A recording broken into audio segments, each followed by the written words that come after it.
And we are back, ladies and gentlemen, MB. Sorry about that delay right there. A little bit rough, obviously, starting out the very first game of the season. Got some fun things to try and work out with, but obviously we're gonna see here Valpo immediately on the very first objective.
You know what they say, ladies and gentlemen. Third time's a charm, right? Because we're hopping in already. I mean, it's midway through this game. Kirakuki immediately popping off. UMU hitting there. Oh, let's go L. Yeah, we started with a triple kill off L after the technical difficulties. You might have to go to break a little bit more often because it looks like Valpo immediately hitting a retake right here. UMU hit 64% on the point already, but Valpo already, steadily climbing back, hopefully. But, it's good to see you guys again. Missed streaming a little bit. Obviously, missed being in the booth, watching these guys play. So, excited that after all the technical difficulties, we can finally get rocking here. Yeah, we've had a rough start to the GLEC so far today. Had a forfeit win in Smash, and then starting off the stream with this one. But Mount Union Overwatch last season did not win a single game, or even a single map. But they're coming in with a stronger roster this year, and looks like a pretty good fight so far. So yeah. Yeah, no, I mean, getting pushed back a little bit there. Another take already from UMU. Hitting 75% on this very first point, so we're going to have to see how Valpo wants to regroup. Obviously, that Bastion picking off 3 in the backline already in that last fight kind of just left DPS tank a little bit stranded, so hopefully a regroup here will be enough for Valpo to be able to shred a little bit. And here comes the ult immediately coming in. Bastion's going to pop it just to try and counter, but L is in the backline right now. He's going to be a hit 1 because Junkrat just ults right in front of him. He's going to have to just try and slide away here. He did push the Bastion back a little bit. That's going to be enough to at least help this front line out a teensy bit with a bit of pressure. CQ9 is going to be able to trade 1. Does fall to the Bastion, but Valpo is going to push onto this point. It is overtime. UMU looking to just try and push off, but Kirakuki with a double kill right there, looking for the triple. CQ9 picks up the 3rd. And Valpo going to have this retake here, 60% on this point. Going to have to just take this all the way home for this first map. Yeah, Valpo able to fight back here. L on the Shojin, off to a very strong start for himself. Ramon going to have that ultimate up for the next fight, so slightly favored in ult economy towards Valpo here. Will have this Cassidy ult up. Yeah, and I like Legion because you have so much high ground. You have a lot of options. Yeah. Excuse me, you have a lot of options to kind of pop this Cassidy ult. Yeah, there is a good angle here. Looks like he's going to go for it. Oh yeah, immediately right there. Just Oh, right in the face nice of the rock though. Yeah.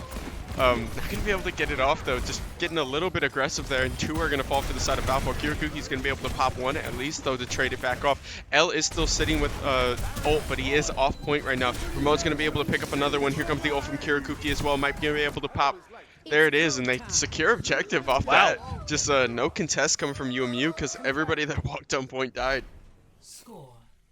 Hey, close first map there on game 1, so looks like we're going to have ourselves quite a series here. Yeah, I mean, both teams looking pretty strong and evenly matched, so I'm really excited for this one. Yeah, it looks pretty aggressive, right? Obviously, from all the matches that we've seen so far, Valpo kind of comes out a little bit slow a lot of the times in these first points and objectives. So being able to see just kind of the brawling that we're taking right now and kind of the aggressive spikes that you're looking for in these choke points in these team fights, it's a good sign moving forward, especially for the very first match of this series. Yeah, so taking a little deeper look into this roster as we didn't get a chance to earlier, we got Karakuki on tank, who previously was playing on the other team as support. We have El and Ramon on DPS, and CQ9 and AeroJ on support here. Um, so yeah, team comp looking pretty standard here. Oh, and appreciate that. Is that a sub there? Yeah, shout out. Yeah, shout out to C. Smith, man. Thank you so much for that. C. Smith, Yeah, big supporter of the program. Huge supporter of the program. One would say he's very involved in it. Because, as Valpo pushes onto this point here, obviously playing around the lantern, look for the side. This Reaper's holding a lot of damage. It's kind of why you take this pick, especially on the second app of Lijiang. But L is going to pop one. It's going to clear up a little bit of space here, trying to just push onto the subjective now. Look for the side, does get bounced back by Junkrat. The shield's going to be a little bit huge. UMU does have early objectives, so all this percentage, all this delaying that they have is going in their favor. Valpo going to have to try and make a play here, especially with the low damage you have. Kirakuki going to be able to kick one here. Looking for the second one, hops onto point really aggressively there. L's going to be able to finish off the second, and Valpo now has the pressure. It's a 3v5 on the objective. L picks up the fourth, Ramon picks up the fourth. L picked off the third. All that's left is Cruxbit, and he's down. So Valpo going to be able to take this objective. Valpo having a rough start there to the second map, but able to take control of the objective and going to have 2 ults up for this next fight, approaching 3 on AeroJ as well.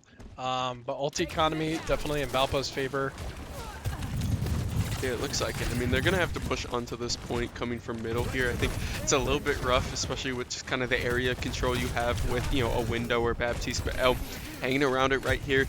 Window obviously going up, holding onto this ult. Kirakuki is going to be able to pop one. UMU stuck a little bit in this corner here, and you can see Kirakuki can kind of just play around this corner. Immediately the ult comes out from the side of UMU. They're going to just try and push back the counter from Kirakuki, pushing into the side. Ramon's going to be able to pick one. Here comes the ult coming from Cruxbit, only going to be able to pick one before L gets the second. L picks up a third. L picks up a fourth. And all that's left is Arcane, the Junkrat on the side of UMU, and Valpo with a really clean hold there. Even, you know, persevering through a couple of ultimates, going to be able to hold 3 of their own. You can see UMU popped, you know, 3 ultimates that fight. You're sitting on 1. You still have the Zarya charging up. So realistically, you're going to have to look for a crazy opening with Junkrat. But I think against this Valpo team comp, it's a bit rough to try and just enter with that tire. You kind of really need setup before it. But if Ramon is down, that might help out a little bit. There comes the ult coming out of AeroJ. Now pushing onto this point, it's going to be able to keep Kirakuki up. L dashes to the backline, probably looking for an ult. Yeah, there's the ult after picking off one. Looking for the second on Caston. Not going to be able to find it though, but Kirakuki is going to clean that up. Zarya full charge on point. You have to be a bit careful. AeroJ needs a bit of peeling in this back. Not going to be able to find it, but Kirakuki's still onto this point. Going to find that final kill. Ramon respawning back on this point. 95% left. And UMU, if they want to just secure this map, they're going to have to speed up really quickly. The Lucio rollout is going to be enough. They are going to hop onto this point for overtime, but Lucio immediately gets deleted.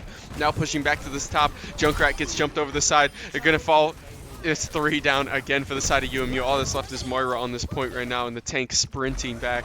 Will it be enough? The Rock gets blocked by the shield and hops on with the ult. That's going to be another overtime stall. They're going to try and roll out again, but I don't think it's going to be enough overtime. Too fast. And Valpo clearing off this first map of this UMU series.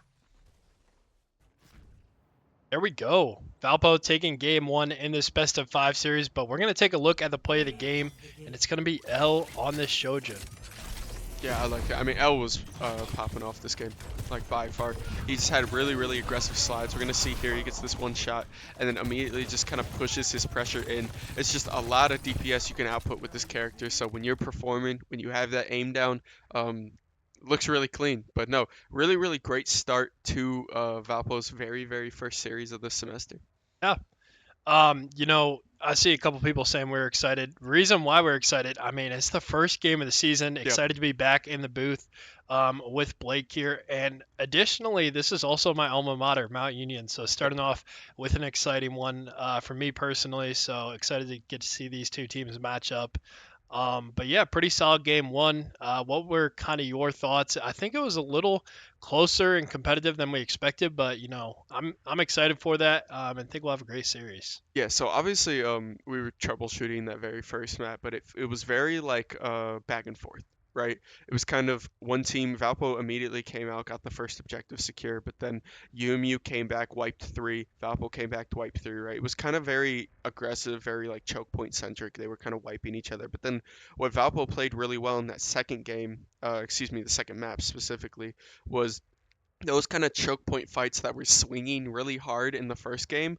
You had Kirakuki and you had AirJ and CQ9 kind of focus Kirakuki instead of kind of splitting the damage. So even though Ramon and L would fall, Kirakuki was kind of that rock that would sit on point. And it was really, really hard to kind of break through those choke points. It stops the swinging a lot more. It stops a lot of the back and forth gameplay, and it kind of gives you a little bit more security when it comes to those objectives. So hopefully we can see kind of more of that gameplay coming into this game two and game three of this Yep. series. But we are going to take a slight break while we do our pick bans, and we will catch you guys at the start of game two.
And we are back, ladies, gentlemen, and MBs, for the start of our Valpo versus UMU series here. Starting off the spring semester, so now that we don't have any technical issues, right, we're going to take a look at our Academy Overwatch roster, especially coming into this game. So we have Kirakuki at tank, L at DPS, Ramon at DPS, RJ, and CQ9 at the supports. So a roster that you've seen a couple of switch ups, right? A couple of returning faces, a couple of faces from varsity as well. Just kind of switching it around a little bit, making it more interesting this year. So a really, really competitive team coming out of this series. So really excited to see how they perform, right? Obviously, very, very first match so far going pretty well.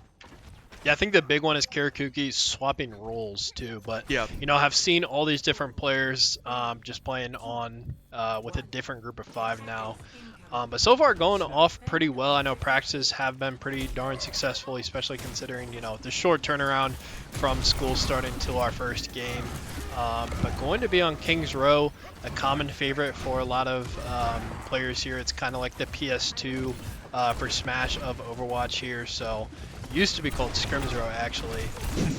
But Mount Union will be starting off with a Widow here. Don't believe it was able to find a pick in the beginning there. CQ9 going to actually find the kill on the Widow, but Valpo looking to take control here on attack at King's Row. Yeah, definitely. I mean, last couple like pre-match things to talk about, right? New to GLEC, right, in this series is you have bans now on a character, right? Yes, so you can throw one ban on a character. So UMU, after seeing that last match, threw a ban on L's Sojourn, right? Which is, a very respect-heavy ban. And we banned out Ana just being extremely strong with the high points and with the range that you have on King's Row. Yep. So just giving a little bit more depth to kind of the character picks, a lot of the team comps that we've seen. Because we've seen Valpo, and not just Valpo, but overall just Overwatch League in general, be kind of stagnant with a lot of the picks on certain maps. It's kind of like you see this is what you want to run at this time. So throwing a couple of bans in there, knowing that a lot of characters aren't viable anymore, always keeps it interesting, so I'm excited for that. But Valpo with a pretty clean first take, and now with the fire charge being able to hit and a huge slam down, gonna be able to take out 3. That's 4 wiped to the side. That's a team kill right there for the side of Valpo, already on this choke point, and the objective just not even past the very first arch. That was a massive shadow there by Kirakuki and perfectly captured by our observer Blake here. But we got one. Valpo steaming ahead with 4 minutes and 30 seconds left. Have quite a while to this checkpoint, but I mean that's going to get them through, I believe, this difficult choke point from that first checkpoint to the second checkpoint. And then the last kind of gray spot for them to hold is right at the checkpoint and then right before the end on that third point. But Valpo able to get through that tough kind of corridor there, and we'll have a much easier time pushing through this section of the map. You see right there, immediately the ult comes out. CQ9 just kind of playing in the back here, trying to get something. You have to play a little bit slower, especially with this Reinhardt, but here comes the ult, so now you can start pushing it up a little bit, get the speed buff as well. They're trying to just get past this choke, and immediately L with the triple kill ult coming from the back line with Reaper. That's 4 down, all that's left is the support, but not for long. Valpo with another team kill, clearing out to the second checkpoint. And Valpo performing much more dominant in this game 2 here of this series, looking really clean, have yet to deal with much adversity or much pause in this push here in game 2. One great thing that they're doing right now is obviously a lot of the times it's hard to time up when you get those giant shatters or team kills, right? Because sometimes if it comes too early, the other team just comes back and contests in the same spot. But Valpo has been using it even if the ults and plays have coming, or excuse me, if the ults and plays are coming a little bit early, they're playing up and they're taking so much. And another huge shatter as well coming in. Ramon popping the ult with the double kill. RJ picking up the 4th, and all that's left is that's another team kill. That's another one. So far, we've had 1 ult per fight, 1 to 2 ults per fight, end up in team kills every time. The ratio is crazy because you can see UMU has to switch to ball here just to try and get on point. Basha immediately shreds through those gates though, and now Hamster just rolling around on point trying to delay as much as they can. There comes both support ults coming up from the side of UMU. They're just gonna have to back up a teensy bit here. Not really looking too hot for Valpo, but it's one of those where you don't really have any setup.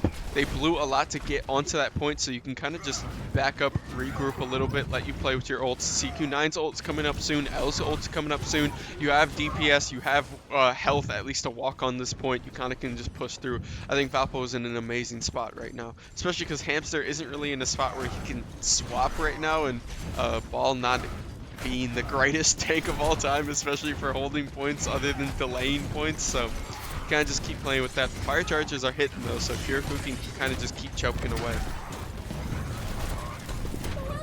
Just pushing up on point here. There's the speed up as well, and there's the ult coming out from CQ9. That's the push that they want. Immediately going to walk onto the side. CQ9 picks off the first one. Here comes the ult come from Junkrat as well. L picks off the second. Still looking in this backline though, not going to be able to find it. L finds the third, RJ finds the fourth, and all that's left is CQ9, and Ricky wins the 1v1. That's another team kill. Valpo 4 team kills on this first round.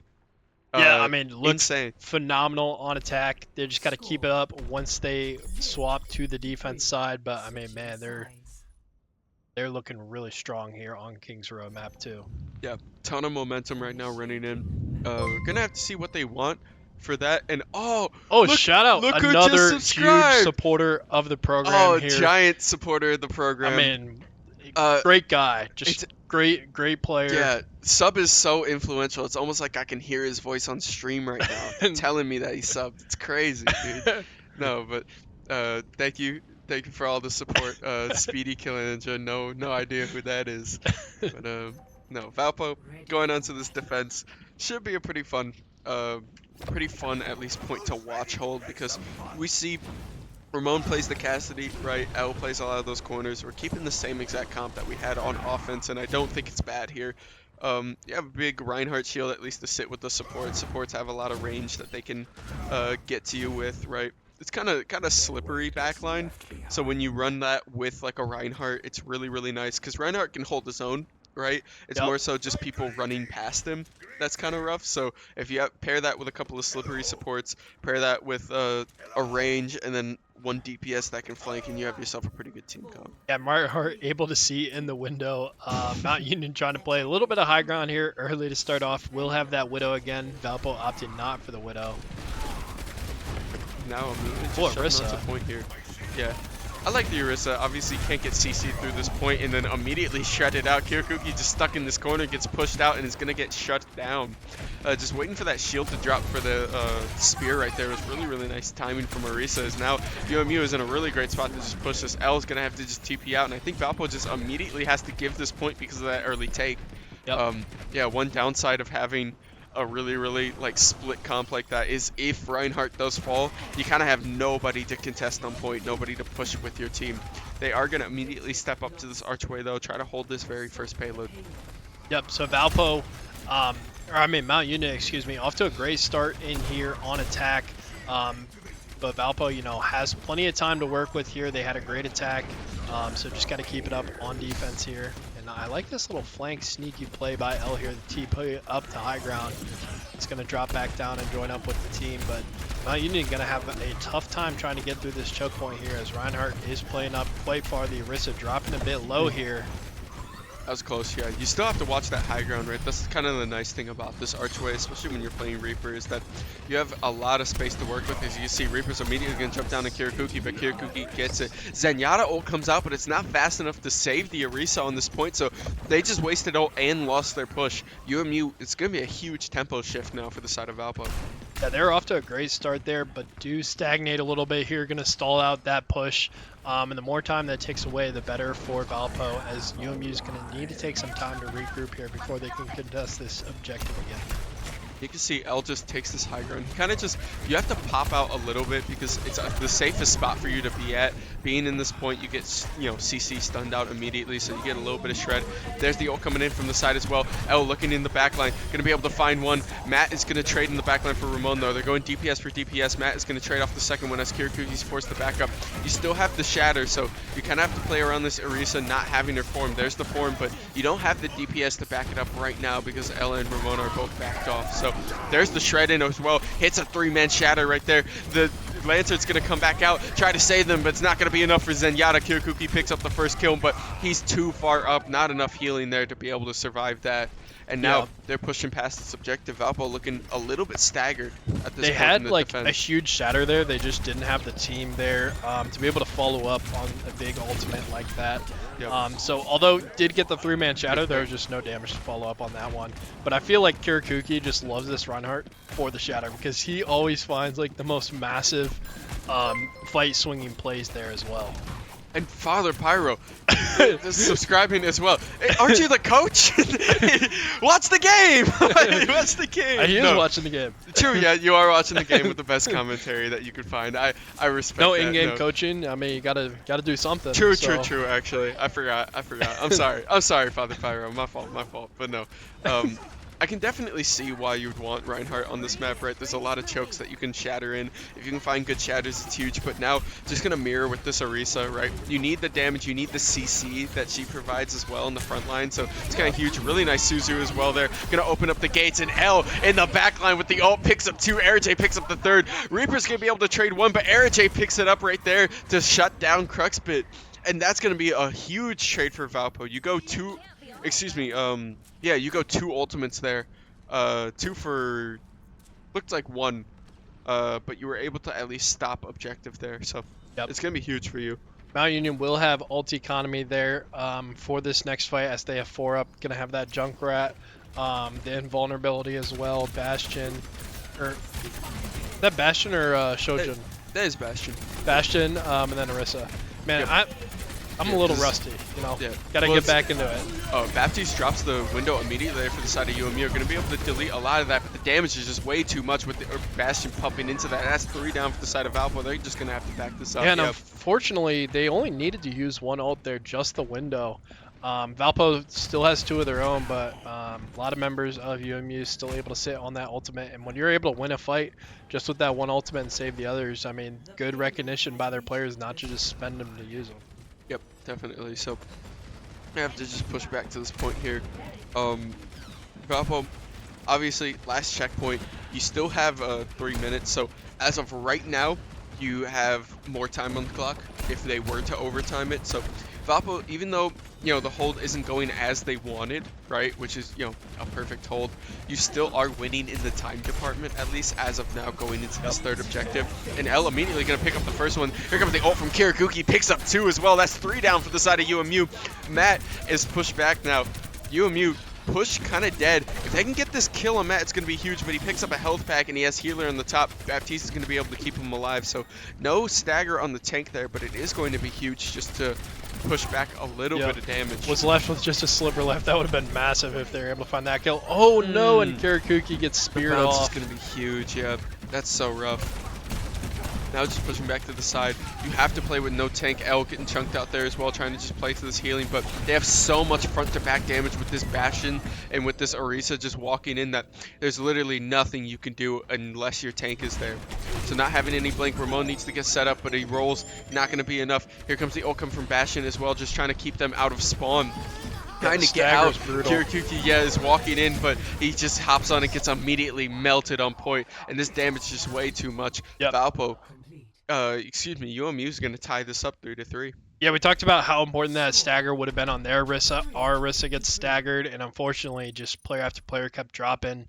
And you didn't really have a full team there to be able to make that defense properly. But Valpo, also, like you mentioned earlier, will have this time advantage in overtime, so that's going to be a big swing for them. But I mean, this has been a tight, exciting series so far, and we're heading into overtime here in game 2. I think this is really, really nice for Valpo. I think it's a bit unlucky because obviously you're playing against the momentum right now, having to defend first, but putting L back on a hit scan. Reaper was working out well, but I think it was just rough because they had a lot of front to back damage, kind of blowing through Kirakuki, especially with the Ana. They don't really have much like burst healing outside of what you usually see with these kind of comps, so it makes it a bit rough. So Yep, I'll take your word for it. yeah, switching out. I like Valpo giving himself a little bit more range here. I think you just need somebody to be able to play with Kirakuki on this front line as well. I think that was kind of one of the rough parts was they would just pair the Bastion with Orisa, and kind of just walk those two together. Yep. And because you had a really split comp with Reaper flanking, with Ramon and playing back range, you didn't really Yeah. have anybody to hang with your tank. You know the saying they say is don't put all your eggs in one basket. You know, you had a lot of people relying on the tank there in that fight, and you know, anytime he dropped low or needed to back off, I mean, then you know, There's just a lot team of comp space. doesn't work out as well. You can see L on the flank here, not going to be able to find the rocket. A lot of damage going out, and it's going to be enough for Valpo to find the very first kill of this match. Kuki dropping the Junkrat on the side of UMU, and now pushing this back. The rocket's going to be huge. Zenyatta falls to one. Backline is getting a little bit rough here, but the healing's going to be huge from the side of Valpo. Is now pushing back. You're still in a really good spot. You get the speed up as well. L is on the flank, but Cruxbase is going to be able to pick up a kill, trading out 1 DPS down for the side of Valpo. 2 DPS down for the side of Valpo. All that's left is tank and supports, but the supports are getting jumped on by Matt right now. Tank is going to be able to trade for that, but it is 4v3 on this point. The healing is going to be huge. I don't know if it's going to be enough to keep him up. It will be, and you have the ult right now, so yeah, you can just pop this. It pulls up as well. Going to be able to get 2 maybe off this. Yep, that's 2 off the ult, and this 3-man team for the side of Valpo is just playing disgustingly right now. Looked like they're going to have to back off there, but Kirikuki holding strong, able to find that pick with the help from the support to heal, keep him alive. And that's going to be huge that they don't have to give up that point there. They were able to reach that first checkpoint on the objective A, but Valpo able to hang in here, have all their team members back, and able to regroup for this defense for another 25 seconds. I was insanely played by Kirikuki, CQ9, and Era J. Just being able to kind of back up, play for the peel on tank, and then walk back in with the ult, get a couple of kills. L is going to be able to trade 1 for 1. That's DPS for DPS, but RJ and Kirikuki pick up 2 more 3. So all you have is 2 left for the side. Orisa ult comes out in the backline, but Bastion's so low, it's not going to be able to do much. Matt's going to be able to trade for 1 support at the end of that, but that's another team kill for the side of Valpo with 0 seconds left. And all you got to do is take 2 points on this objective. Yep. And considering how well they did on attack, and they have about double the time, they're in a really good spot. That was really nice hold. Definitely what you wanted to see from Valpo. Just kind of get their footing back, get a little bit more confidence back in this hold, especially coming off of that defense there. So now you're back on the swing, you're back on the attack. Should be looking for a pretty aggressive comp here to just, hit him before they recognize. Yeah, because, I mean, all you need is just a little step back, like a little falter from Mount Union. That's all it takes to get 2 checkpoints. Mm-hmm. You know, if they get a pick, I mean, that's all it takes, really. We're talking about a 1-fight game with how far the Kings Row respawns are, right? Yep. So if you can get 1 clean team fight, 1 clean team kill, that's pretty much game here. You can see UMU was close to that. Almost got that 1 clean team kill, but wasn't able to get the last 3 members, and then they just flipped it on their head. So yeah, you need to finish off at least 4 in order to win this game. I feel like a lot of times too, once you get that like first initial pick or even second, then when they're forced to play on site and they know they can't give that space, I mean, the team kill almost like kind of comes naturally to you, like falls in your lap at that point. Oh, but we will have a Widow from L. Yeah, just damage amp him immediately. Looking for a shot here. Look for the side. Got a couple of setups here. Obviously, they're playing really close to that front point because they have to play around this Widow. So Valpo's going to have to just kind of bear through this Symmetra without any flanking. You're going to have to see what L wants to swap to here. Just swap to the Soldier, give it a little bit more range. Going back to the hit scan, I like. Oh no, the Pharah. Oh, wow. Okay, I like that. You have to stay away from Symmetra for a point, so you get the range from Pharah. You just kind of bounce around. You don't have to play around this ridge where the Symmetra turrets are set up, and you have a little bit of split. Ramon dropping down a teensy bit here, just in the back, just has to get chipped for healing really quick before he shows back up. But yeah, you can see L is just creating so much space now, can destroy those turrets, and Symmetra's having a really rough time. It's kind of like you're just you're a little bit homeless on point right now because you don't really have the range to play with this Pharah right now. You're going Junkrat, or excuse me, yeah, it's Junkrat Symmetra. So who hits Pharah? Oh, okay, Junkrat Bomb does. That's going to be first pick, but Ramon's going to be able to pick up the second one. And Kirikuki hits the Shadow, going to be able to find 1 at least on this side. It's going to space him out a little bit. They're all so low, but Kirikuki is as well. Just backing up for the healing. CQ9 and Ramon still on this point. CQ9 picks up the double. There's the ult coming out from Ramon, and that's going to be really all you need. As here comes ball on point, but a nice charge from Kirikuki to finish it off. That's going to be map 2 for Valpo, going up 2-0 in this series. We'll check out the play of the here, game yeah. here in this very close, strongly contested series, and I Nice. bet it's going to be one of these shatters. Kirakuki on the Reinhardt. Yeah, it is. It's going to be the shatter right after he dashes in here. He dash cancels it and shatters. It's nasty. Yeah, and he really, also really hit nasty. the, I forget what that ability called, but he also got a kill right before that too as well. Yeah, no. But yeah, I mean, I feel like this is a great way to start off the season, a close, contested series. And Valpo so far coming out on top, up 2-0, but don't get too excited yet. It is a best of 5 series Yeah, no. against a respectable opponent. This Mount Union team did not win a single game, a single map last season, and they've put together a new roster, a lot of new players here, and have come out of the gate swinging. So Valpo, definitely, up 2-0 in a great spot. I feel like this team is already playing pretty darn solid together. A lot of these players have been on the team for a long time, a member of the program for a long time. Especially having that fall under your belt too for any freshman is big. So, Coach Bryce coaching them up well, and I feel like they have had a very successful week, 2 weeks of practice leading up to this game, and it's definitely showing. Yeah, definitely. I mean, it's always the hardest these first couple of games with how quick the Yeah. turnaround is, right? Everybody getting back to school, getting back immediately to practice. But I know like this academy team know as well as I do. Day one, day two of getting back to school, we were in there practicing, right? Like Yeah. they were getting ready to go, they were getting rolling, getting their groove back. So we're definitely seeing them kind of come into their form here. So I'm excited, but we are going to take a slight break here as we catch the picks and bans. We'll let you guys know how it goes, and then we will catch you guys at the start of map 3 of this series.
And we are back, ladies, gentlemen, and MBs, and we are going to Uptown, the Bronx, right? We're going to Midtown for this map 3 of this Valpo versus UMU series. Valpo going up 2-0 in the series right now, so hopefully going to be able to clear this one out right now, start off the season with a really, really strong showing. Obviously, been playing extremely well. We're seeing pretty similar comp. Soldier not being banned this map, so gonna have it opened up. So I believe hopping immediately right back on it. if a hero was banned on one map, it can't be banned again against the same as the next map. So because Shojin was banned for game 2, it can't be banned for game 3. And there it is right there. Shojin already having an impact on this game, so I'm sure they would have loved to ban it again. Yeah, and that's 2 immediately down for the side of UMU. Valpo pushing up. Orisa going to be able to create a little bit of space here. Matt just trying to just tank as much as he can, but the stun back immediately changes. Ana, you can see as well, not being banned, but L just with 3, looking for the 4th one right here, looking for the flick, not gonna be able to find it, but Ramon finishes it off back there. And now Valpo just pushing completely onto this point. They're seeing just the danger that is L on this champion, as there's another pick right there, and he's just playing with him at this point. They're not even, objective hasn't been capped yet. We are fighting on second checkpoint, and objective has not been capped yet. Looks like we do have one person on there, thankfully. Yep, it's taking a little bit of time, but you know what? Who's on there? RJ. Thank you. Salute to you. Real American hero right there. Not having any fun in the game, having to do the support job of actually playing the game, not allowed to have any fun. But RJ, we see you, we respect you, we support you. But no, Valpo obviously having a pretty free payload capture there. Now just gonna push this under tunnel. Still looking to take some high ground. Have a lot of space. You kind of have to be careful playing around these corners with this Junkrat on the enemy team. You just kind of one-shots any DPS that doesn't have a healer on him. But you can see CQ9 on the Mercy just damage amping L at this point. It's very shameless, but it's working because we're seeing just immediately gets the charge in. You have the ult popping off from the side. You don't have to really pop it unless you find an angle, because you have Kirakuki immediately shoving from the side. Going to be able to find at least one there. L going to pick off that one, but they are going to trade 2 for the side of Valpo. It is going to be a 3v3. Excuse me, a 3v4 coming up on this objective. You don't have one support. You don't have one here. L going to have to just back out. RJ going to be able to keep L alive there. Kirakuki still in a rough spot, but going to be able to hold his own there with the shield, especially playing. Got a lot of regenning health. Regenning shield. Nice thing about Sigma, so you can kind of play solo just for a teensy bit on this high ground, but pushing back to the side. L looking around the corner. You have an ult opportunity here, but now with Ana right on you there, 10% health, gonna have to back out. You are purple, but now just shoving back. Been kind of back and forth ever since that very, very electric very first take, but Kirakuki jumping down onto this point. Here comes the ult as well, and then the anti. It's going to be huge. That's 3 down, and then Zenyatta pops ult as well. I don't think Zen needed to ult there, so I think that's in the side of Valpo, but that is going to be close to a team wipe. All that's left is L just staying alive on this very back point, waiting for the team. Yeah, great fight there by Mount Union, able to finally stall out this Valpo's attack here. One thing going back to game 2 is Kings Row. Both teams are really strong on attack, and you see Valpo coming out of the gates very hot here on attack again. So I wonder, what goes into that? What is it, your hero composition? Teams are better at attack because obviously you're playing on the same map. It's, an even playing field. But sometimes you see teams, get that 3 on attack and they just immediately stop them before they even cap the first point. And then sometimes you see, both teams be dominant on attack and go straight to point. But we will get a fight breaking out here in L with a crazy shot there. The ult as well. All right, yeah, you pop up, you got the gates open as well. There comes the rocket barrage from Ramon zoning it out. Ramon picks up 2. RJ picks up the 4th. And all that's left is the Junkrat on the side, but not going to stand for long. The rest of the team respawns, so we're not going to see that beautiful team kill animation, but we are going to at least pick up this second checkpoint of Midtown. And moving on to the final objective. They are waiting at the gates of spawn here. Oh, yeah, they made a mistake at the point. I was about to say, I'm like, yeah. I was like, he shouldn't be playing up that far. No, immediately going to get teleported back. You see Valpo going to be able to play a little bit here around this side, right? You have a lot of high ground to play around with. You have Reinhardt on this top side, right? Obviously swapped from the Sigma. Going to give them a little bit more pressure, at least in person.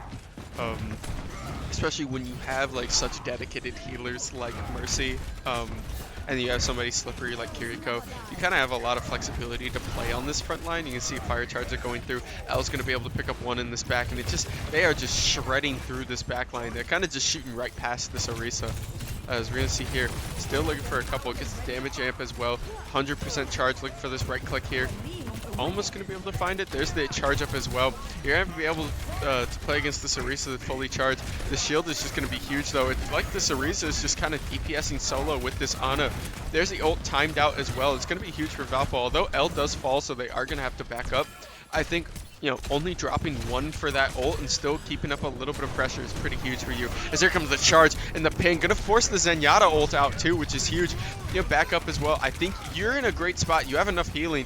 This Orisa has to be careful because now you're looking for a charge and you're looking for a slam on this side. Yeah, there it is. Gonna be able to find two. Hopefully your DPS can follow it up, but not gonna be enough. Ana healing is just gonna be too much. Ramon's gonna be able to trade one. Here comes the revive as well. CQ9's gonna be able to get it off before falling to the Orisa. It is just a fiesta going down on this point here. We are trading 1-for-1. There's 2 people dead for each side.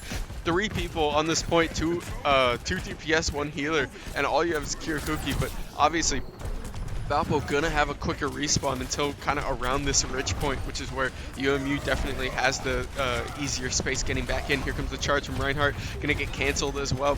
Or excuse me, he's going to cancel it, but here comes the gates opened up as well. Pushing back to this point, still looking for something. Junkrat stuck around this corner here. Ramon gonna pop out, gets slept, but L picks up a second one. They're gonna be able to trade one with this Junkrat, but then immediately the DPS is coming out huge for Ana here. A trade up for the side. Again, it's another even trade for Valpo. Valpo just gonna be forced to back up here.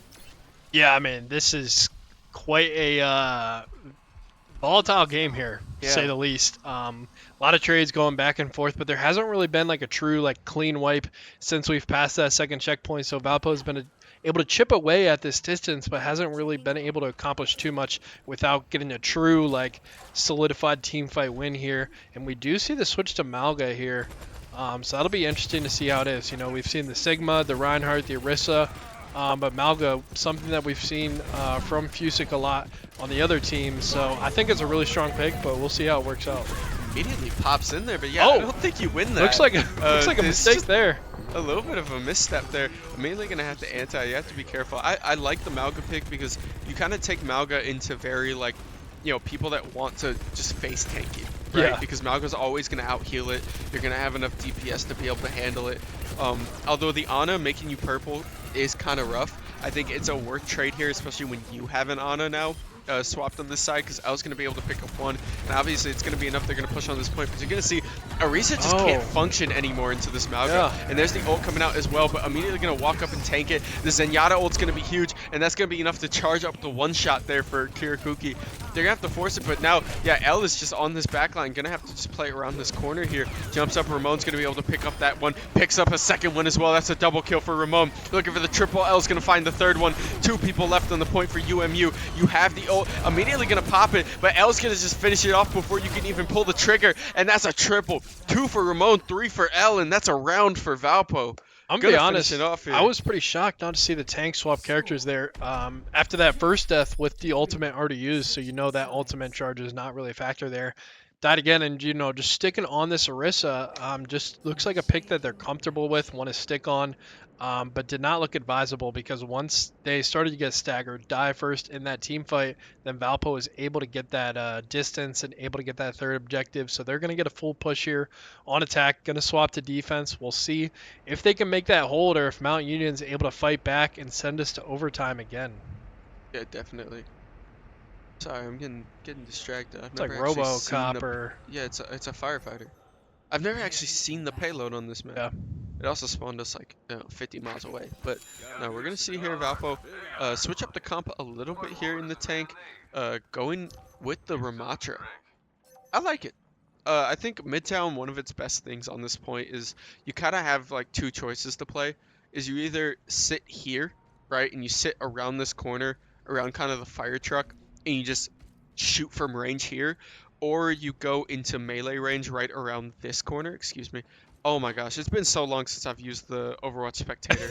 But you kind of go into melee around this corner, and you just sneak in around this side here with this health pack. But either way, I think going Ramatra is kind of just accepting that you Yeah. can't guess which one they're gonna You do, so know, you just do both. we're rusty in the booth, but luckily Valpo Overwatch not looking rusty today. True. And the crazy thing about the GLEC is, only a couple losses can automatically knock you out of playoff contention. So it is so important to be playing well in week one, because a lot of those times, if you lose, that loss is going to come back to bite you. You've seen it a lot of times on teams throughout the year, and it just feels so bad. So having Valpo play well here in week one is just a great feeling.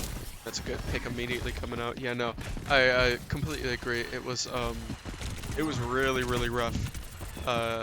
When you get later in the season and you're facing those like undefeated teams and you're one away from knockout, you just think if only I had won that like close match like week Like one, 2 months right? ago, Exactly. like first Yeah. week of the school year, yeah.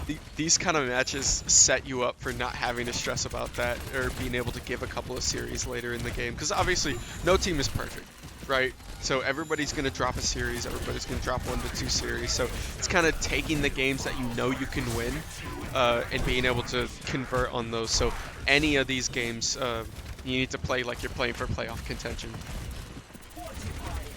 Yeah, the margin for error in the GLEC is not much. Yeah. A sliver.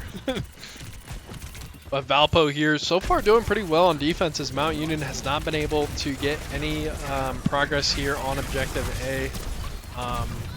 Kirakuki holding strong here. Do really like this pick on the Ramatra, and we've seen a lot of different picks, a lot of different flexibility from Kirakuki today.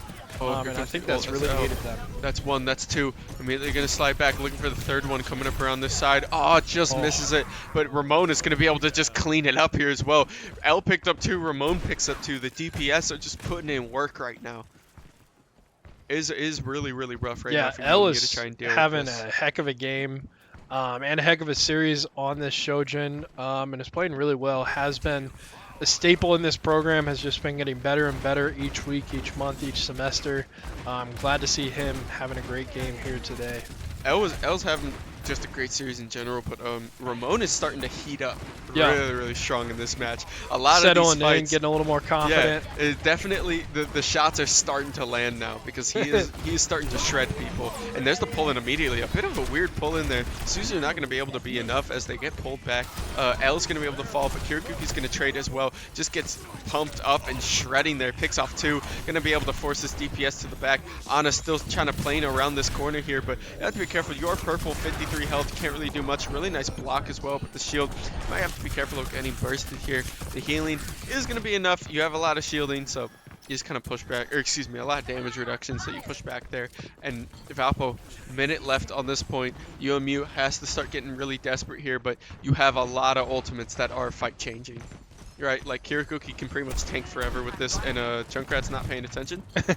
Almost got him there. Yeah, we take those, But now gonna have to play with this corner, as looks like they did swap to the Sigma, so gonna have to try and push onto this point after popping that ult. The sleep's gonna be huge there.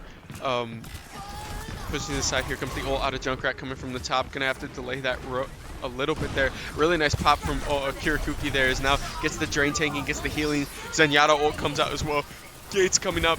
L is going to fall, though. It's going to be early in this fight. Valpo has to be a bit careful. Ramon on this backline.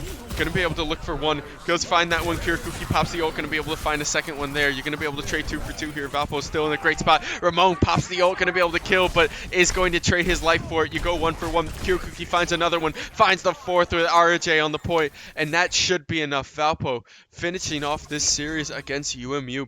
A clean 3-0. We're going to check out the play of the game here. But great game by both teams here. Valpo able to come out on top today, as we do have play of the game from the Orisa for Mount Union here. Oh yeah. This is very first hold. Really, really clean fight, I think, for UMU. Definitely one of the flashes of strength that they were showing in this match, but obviously wasn't enough. Valpo coming out playing really, really clean, really, really strong, kind of showing their hands, showing their strengths really early on in the season, which I like, and not being afraid to just take the wins where we can find them. Yep, undefeated so far through week Woo! 1, so we'll take take it. But yeah, thank you guys so much for tuning in. Make sure you guys are back here next Saturday for some more GLEC Week 2 action. And we'll be starting up NECC and Missouri Valley Conference here in a few weeks as well. Yeah, But yeah, definitely. I mean, that should be all from us in the booth. Thank you for all the likes, follows, supports. Thank you for the subscribes today. Even if we know you in person, we appreciate all the support online, and we will catch you guys at the start of our next stream.